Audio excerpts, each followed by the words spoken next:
approaches, my project aims to use contact lens and nanoparticle as ocular drug delivery carriers to enhance ocular bioavailability and patient compliance, as well as reducing side effects. Naringenin was chosen as a drug throughout the study, which exhibits extensive pharmacological impacts and was previously studied to prevent retinal neurons from being damaged. My project was initially started by manufacturing of a soft hydrogel contact lens to commercial standard to provide more freedom for further study on drug-loaded and nanoparticle-loaded lenses. Lens produced on site show over 99% optical clarity with all other critical lens properties with no statistically significant difference in comparison to the control commercial lens.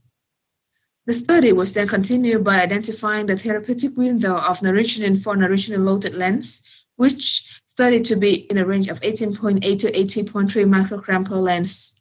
As we all know, a picture can say more than 1,000 words. Figure 1 shows a loaded lens and naringenin-loaded lens at a higher concentration in this study, which are identical to each other.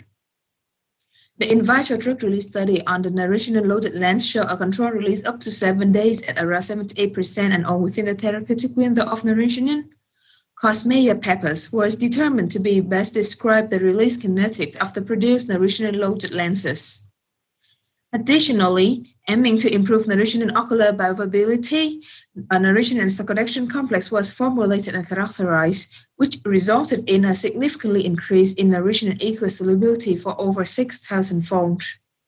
My study was continued with optimization and characterization of naringenin-loaded carotene nanoparticle through ionic chelation approach, which resulted in a positively charged nanoparticle with a size of 333 nanometer and a drug encapsulation efficiency of 33.4%.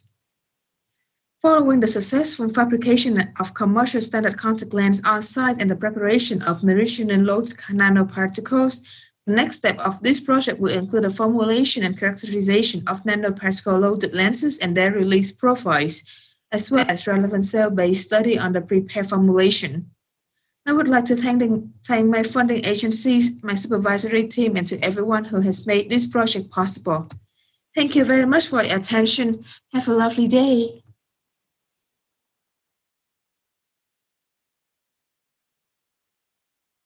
So I will talk about the impact of non-natural proline analogues on the folding kinetics and biological activity of globular proteins. So we will be focusing on the amino acid proline and specifically the cis-trans isomerization around the prolyl peptide bond. So E. coli TRX1P will be used as the model protein. This protein has one proline residue with the cis-prolyl peptide bond. It is directly opposite the disulfide active site, and the rate-limiting step for TRX1P folding is the isomerization from the trans configuration in the intermediate state to the cis configuration in the native fully folded state. So the four fluoroproline analogues have already been studied with this model protein, TRX1P, and the 4S fluoroproline showed an increased folding rate compared to the parent protein. This study will look at the 4,4-difluoroproline and the 4-thioproline incorporated into TRX1P.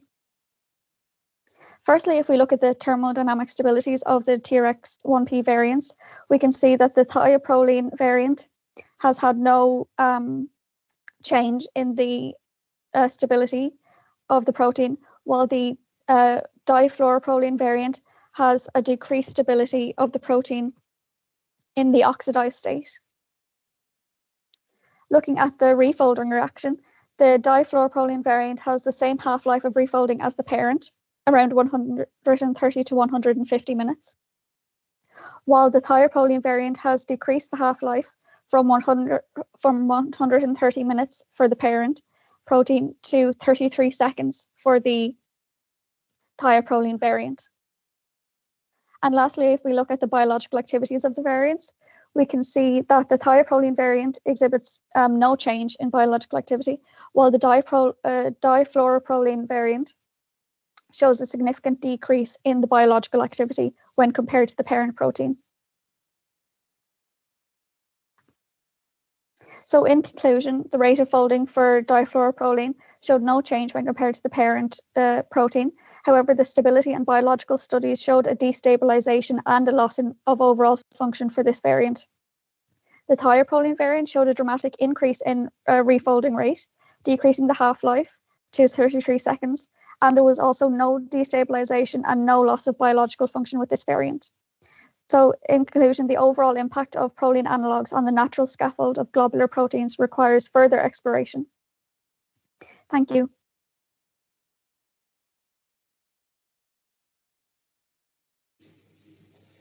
This vial contains what looks like a very uninteresting black powder.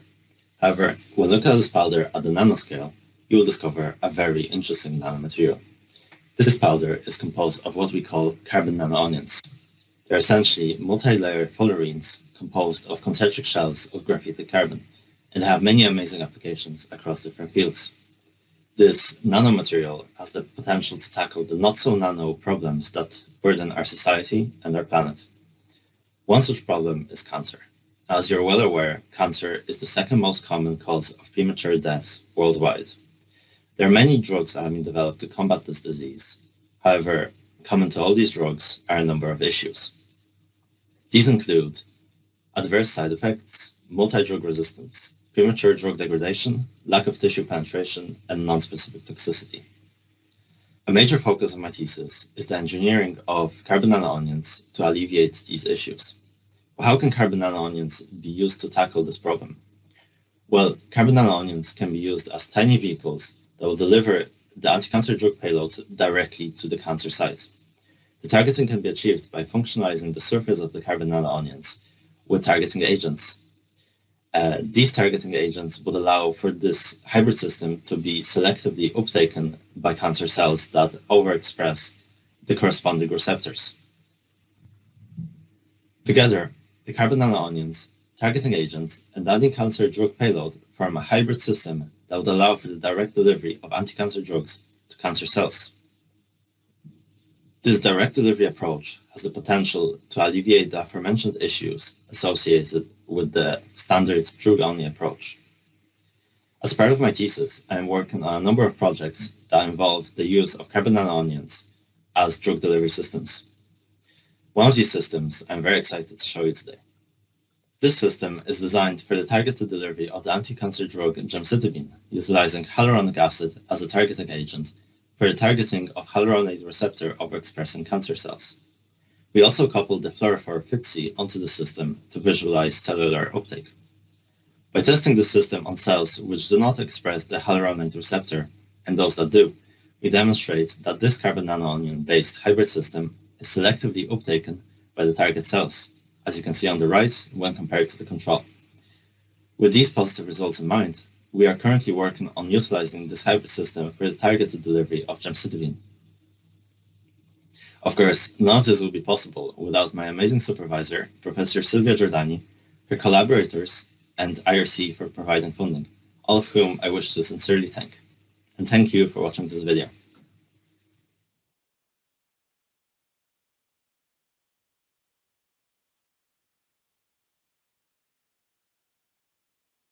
Hi everyone, good afternoon. So today I'll be talking to you very briefly about my PhD titled New Agents for Modulating the Blood-Brain Barrier, supervised by Dr. Andrew Knox and co-supervised by Dr. Grania Hargaden. So as some of you may know already, getting drugs into the brain is a very difficult task due to the presence of the blood-brain barrier. The blood vessels that supply nutrients to the brain are made up of tightly sealed endothelial cells that prevent everything but small and fat-soluble drugs from crossing them. And this greatly limits the types of drugs we can use to treat diseases of the central nervous system, such as brain cancer, Parkinson's, and dementia. To help broaden the types of molecules that we can successfully get into the brain, our research attempts to widen the gaps between these cells, which are known as tight junctions, and to do this temporarily, to allow the drug to travel across the barrier only for a short period of time, to then reseal the gap. So looking at these tight junctions in a bit more detail, one major protein stitching the cells together is a protein called junctional adhesion molecule A, or JAMA. Now it's been shown through genetic studies that preventing JAMA's interaction with its binding partner ZO1 results in a breach barrier.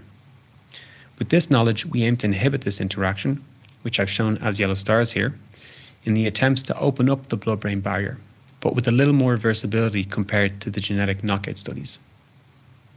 So the excellent news from a computational chemist point of view is that there's an X-ray crystal structure of JAMA bound to Z01 available. This three-dimensional snapshot of this interaction allows us to use drug design software to computationally predict molecules that could compete with JAMA for its binding site on Z01, leading to a breached blood-brain barrier, such as the example shown here. So drug design software is very useful for developing novel drugs, but requires some work in the lab alongside it to validate the data we base our research on. So to help guide our computational drug design, we want to determine the key functional groups of the JAMA peptide that interact with Z01. With this in mind, we are currently measuring the binding affinity of the JAMA peptide to Z01, in addition to measuring the alanine derivatives, which essentially have the side chain of each amino acid deleted.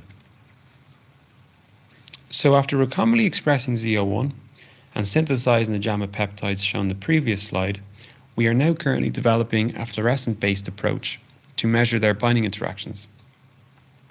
By comparing the binding affinities of each peptide to Z01 will inform us how important each side chain residue is for binding.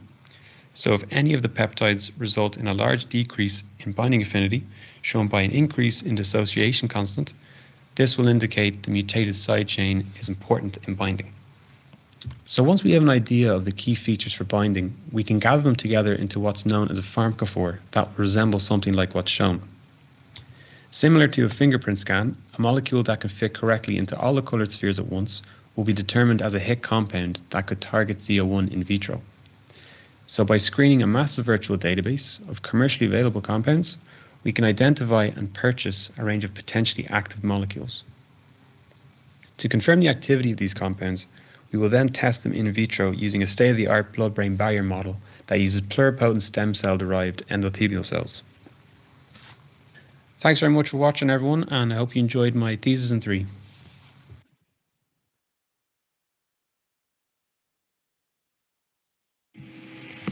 Hi everyone, my name is Sheila Fitzgerald and I'm a third-year PhD student in the Department of Chemistry in RCSI.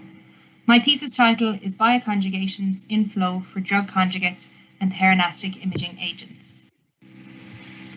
Traditional conjugation approaches include methods such as amine and activated ester couplings. Here's an example of the rapid synthesis of fluorine-18 radio-labeled BSA. The activated ester reagent N-succinimidyl fluorobenzoate is coupled via the lysine residues of the BSA in flow, yielding 76% in 5 minutes. My work focuses on a bioorthogonal conjugation approach, in particular strained alkyne and tetrazine coupling partners, through an inverse electron demand Diels-Alder reaction. At equimolar reaction conditions, the tetrazine fluorophore is reacted with strained alkyne biomolecules in just 5 minutes, yielding greater than 95% for all derivatives. A distinct advantage of this route is that the reaction is highly selective with fast rates in mild conditions without the need for any additional reagents or catalysts. We can employ a targeting strategy by functionalizing existing therapeutics with strained alkynes to combine a therapeutic and diagnostic capacity into a single theranostic molecular entity. The fluorogenic nature of our fluorophore means that when the starting materials enter the chip, the fluorescence is quenched or off, but as they meet in the chip and begin to react, the fluorescence begins to switch on. This got us to thinking about the possibility of fluorescence monitoring of a reaction. Here we see an example of what the flow reactor chips actually look like. And if we zoom in, we can see that the channels have an internal diameter measuring 250 micron. The fluorescence response range in a 10mm cuvette maxes out at around 20 micron, and then the fluorescence response begins to drop off due to the inner filter effect. In a 250 micron channel, the response range is maintained at the higher concentrations required for efficient reactions and flow, while also overcoming the inner filter effect. By fixing a near-infrared fluorescence camera and excitation source above the chip, images can be taken and analysed in real time for a fluorescence readout. The chip can be broken into 6 distinct zones, with fluorescence increasing across the chip. The fluorescence increases from zone 1 to zone 2, and so on, eventually reaching a maximum towards the top of the chip between zones 5 and 6.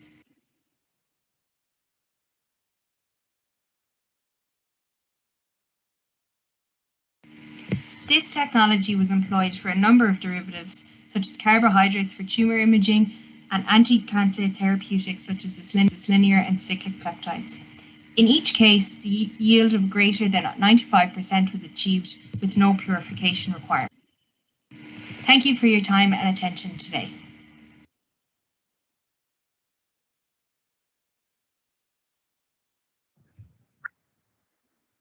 Hey everyone, thanks for coming. Today I'm going to talk to you about glycomimetic inhibitors of Staphylococcus aureus via SSL11. Firstly, I'd like to introduce the glycocalyx, which directly translates into sugar coat, and this refers to the layer of glycoconjugates which coats the cells in our body. Terminating these glycan chains, you will often find sialic acids, putting them at the forefront of many important extracellular events. However, it also puts them in a position to be exploited by many viruses and bacteria for viral entry and bacterial adhesion, among other things, but we'll get to that in due course. Staph aureus is a very common pathogen, with 33% of the population carrying some form of the bacteria, and 2% carrying the more deadly methicillin-resistant strain. These bacteria continue to be a major burden on our health sector, accounting for more deaths per year than HIV, AIDS, and tuberculosis combined. The rise in prominence of these antibiotic-resistant strains, like MRSA, has accelerated the research into new therapeutics and new targets. These bacteria produce proteins which help them in the onset and progression of infection, some of which bind the sialic acids of the glycocalyx. SSL11 fits this bill and is known to be involved in bacterial adhesion as well as suppression of the immune system, which is something we look to interrupt with the use of synthetic glycomimetics. Natural carbohydrates are rarely used as therapeutic inhibitors due to their low affinity interactions with their receptors. This project focuses on the entropy of the binding event, and more specifically the rotational and translational entropy. This comes into effect when ligands can adopt multiple conformations due to rotations of their bonds. However, upon binding, all but one is neglected, and this results in an entropic penalty, which is reflected in a poor binding affinity. Sialic acid-containing glycans have two main low-energy populations, as you can see here from the energy contour map, due to rotation around their glycosidic linkage. However, only one of these is biologically important, so if we can pre-organize the glycan into the preferred orientation, in theory, we can avoid this entropic penalty and increase the binding affinity. This led to the synthesis of Fe127, which is a C-glycosidic mimic of cell alpha-2,3-galactose constrained into a single conformation as confirmed by molecular dynamic simulations. The synthesis is very challenging, but the key step involves a samarium iodide-mediated coupling between this 3-formal galactose derivative here and this 2-thiosialdehyde donor. This yields a C-glycoside, which allows us to constrain the molecule into the preferred conformation. I was able to express SSL11 and isolate it to a high degree of purity, which allowed me to set some crystallization trials in the presence of my small molecule. Eventually, we were able to harvest some nice crystals and obtain a crystal structure of the complex. The carbohydrate recognition domain revealed an identical binding mode to that already published in literature of SSL11 with natural glycans, and all the key interactions are retained. So currently, we are working on the synthesis of second-generation compounds stemming from the structure-based rational design of the complex, in the search for more potent inhibitors of SSL11 and thus Staph aureus infection. Thank you all for listening.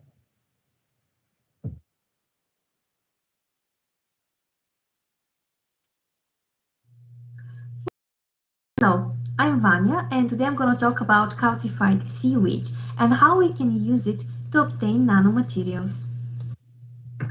The nanomaterials are tiny structures, just billions of a meter in size. We use them in electronics to obtain and store energy, to create more efficient medicine, and even to improve the taste and quality of food.